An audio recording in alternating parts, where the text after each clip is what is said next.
Hi guys, pag-usapan lang natin itong nakikita niyo sa taas, yung need follower o graph na nakikita niyo yan. Talagang yan guys na yan yung nung November yan. Bagsak talaga, flat talaga.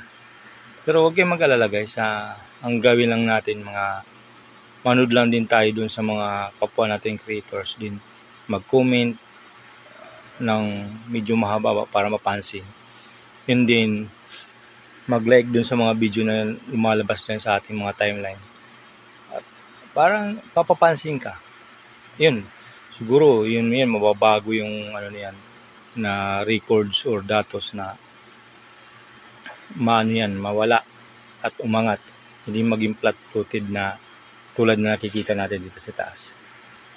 Kung gano'n naman guys na wala tayong gawa kayo din paraan paano kayo magkaroon ng followers para hindi tayo masiro within 1 month na wala naman lang pumapasok.